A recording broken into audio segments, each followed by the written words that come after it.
Bom dia. Bom, vou explicar aqui a nossa solução para o challenge da Odontoprev, né, na Sprint 2.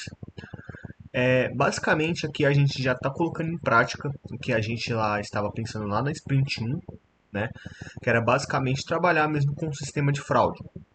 Então, a ideia do nosso grupo é o dentista, né, que vai prestar serviço para o seguradão do Odontoprev, ele vai ter que fazer um procedimento dentário ali no segurado, né? Então, ele vai passar informações como o diagnóstico, o procedimento e os sintomas do segurado e os insumos que ele vai usar e em qual quantidade que ele vai usar para realizar aquele procedimento.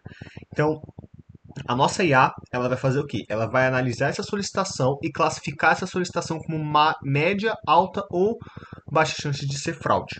Tá?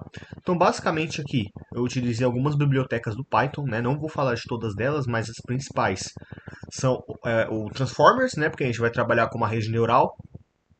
Aqui o Pandas, para a gente fazer analisar e manipular a nossa base de dados.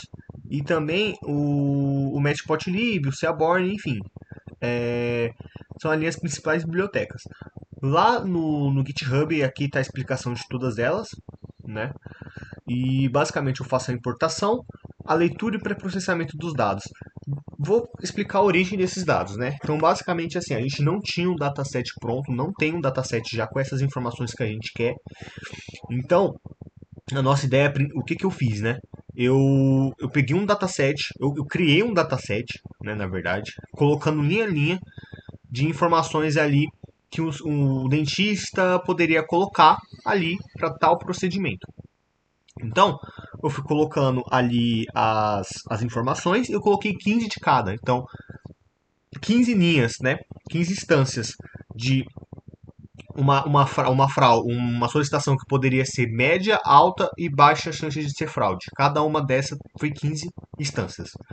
E aí, depois disso, eu mandei o ChatGPT Pro ali replicar esses dados, então aumentar esse dataset, coloquei ali 150 mil linhas mudando ali os sintomas, deixando algo mais próximo da realidade. Então, basicamente ali ele colocou, por exemplo, os sintomas poderia ser dor de dente ou poderia ser algo mais complexo, como fratura parcial do dente incisivo e tudo mais. Que aí o dentista, na realidade, ele vai preencher dessa forma, né? Ele não vai colocar algo tão ali normal, tão simples, né? Ele poderia colocar algo mais complexo ou algo mais simples. Então, pedir para ele deixar essas informações aí mais voltado para a realidade do nosso processo, né? Da nossa funcionalidade. Bom, basicamente aqui fiz a analisação dos dados, né? A maioria dos dados são do tipo object, obviamente, porque o, o dentista ele vai preencher as informações, né? E aí eu fiz o dataset possui 150 meninas, 8 colunas. A maioria dos dados são do tipo object e ele não possui valores nulos, né? Justamente por ser gerado pelo dataset pelo GPT. E a nossa coluna alvo é a chance de ser fraude, que é a nossa coluna target, né? Que é a classe que a gente vai tentar prever, que é uma coluna ali multiclasse, né? Então tem 0, 1 e 2, sendo 0 baixa chance e 2 alta chance. E ali o 1 é uma chance média, assim, né? E aí, como os dados eles variam muito, a nossa ideia é transformar as colunas object no tipo numérico seria inviável. Então, por exemplo, aqui eu poderia transformar dente quebrado usando ali o label encoder para transformar ela no tipo numérico e usar ali no Random Forest Classifier, por exemplo. Mas é inviável, por quê?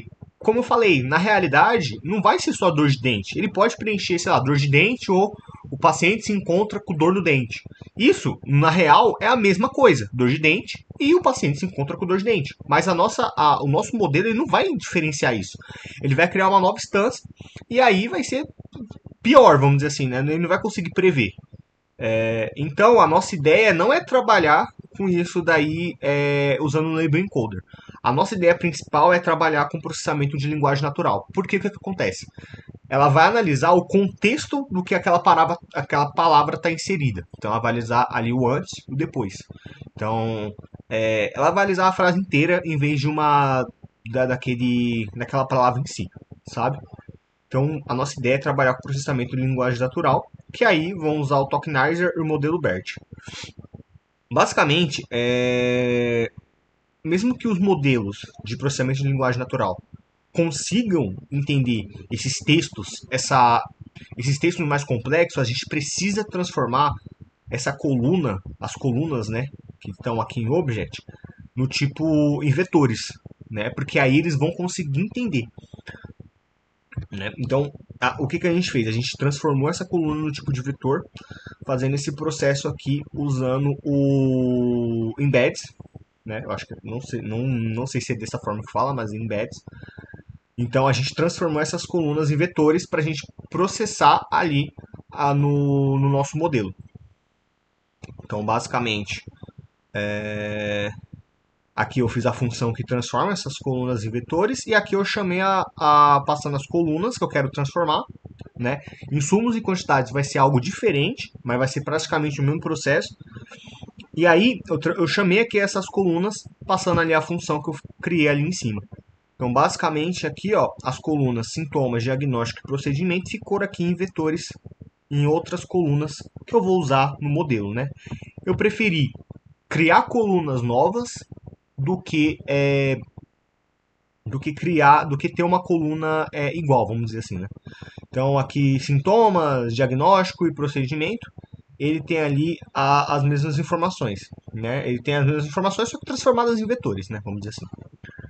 Bom, e o processamento de insumos em quantidades? Como eu falei, vai ser a mesma coisa. A gente vai ter que transformar eles em vetores. Porém, a gente vai usar um processo diferente. A quantidade daquele insumo vai ser um peso a mais. Então, basicamente, o que a gente fez? A gente vai multiplicar cada embed de insumo pela quantidade dele. Isso significa que o insumo com quantidades maiores terão mais influência na representação final. É que nem eu falei, a gente vai pegar o embed, que são números, são vetores, e vai transformar ali e vai multiplicar pela quantidade dele. Então, sei lá, vai usar um flur, vai usar dois flur, entendeu? Então a gente vai pegar o embed de flur e multiplicar pela quantidade dele, né? Aí depois que a gente obteve todos os embeds, a gente vai calcular a média e aí vai produzir um vetor único que vai representar a combinação de todos os insumos e as quantidades para aquela linha. Que aí seria essa insumos quantidade, que foi aquela que eu criei ali no final para justamente não sobrepor a lista de insumos e quantidade de cada insumo. Então, basicamente, eu coloquei aqui insumos quantidades. Bom, basicamente esse foi o nosso processamento inicial. Aqui foi o nosso foco principal, foi processar esses dados para que a gente conseguisse submeter ele a um modelo. E aqui eu já comecei a treinar um modelo, né? Aqui eu já separei os dados para treinamento e teste, né? Seguindo ali a regra do 70-30, 70 para treinamento, 30 para teste. Fiz todo esse processo aqui de concatenar os embeds numa única linha de features, transformei todos eles em tensores, e aí eu coloquei esse MLP, que é uma rede neural um pouco mais potente, né? Lógico que futuramente eu vou melhorar ali os parâmetros dela, né? E basicamente aqui eu passei as informações com esses parâmetros, fiz o dropout aqui para não dar o overfit, né? E a cada treinamento ele dava um dropout ali, né? Nas informações. E aí o dropout, na verdade, né? Eu fui aumentando conforme o tempo. Então, na quarta rede, né? Na quarta camada, eu coloquei um dropout de 30%. Então, eu fui aumentando de 5,5 mais ou menos, porque quanto mais ele treina, mais precisa ter um drop ali dos neurônios para evitar o overfit. Então, basicamente, depois de todo esse processo, eu coloquei aqui para avaliar o modelo, fui printando o loss ali conforme as épocas, né? Então, eu coloquei 1000 épocas. E aí eu fui printando o loss a cada 50 épocas. A gente pode ver que aqui ele começou com um loss de 1.09 e terminou com um loss de 0.74. E aí a nossa acurácia do modelo foi de 69%, né? E aí coloca a precisão para cada um das colunas alvo, né? Então, para prever 1 ele tem uma acurácia de 69, prever 2 uma acurácia de 62, enfim. É basicamente isso. E aqui ele coloca o suporte de cada uma. Bom, no geral o nosso foco principal foi processar os dados para uma rede neural, que a gente vai usar um processamento de linguagem natural. A gente já transformou todas as colunas em vetores. Então, o processamento de dados a gente já fez, que aí era uma parte um pouco mais complexa. Agora, a ideia do nosso grupo é melhorar os parâmetros, né, para melhorar cada vez mais o nosso modelo, né, aumentando ali a couraça, diminuindo o loss. Então, é isso.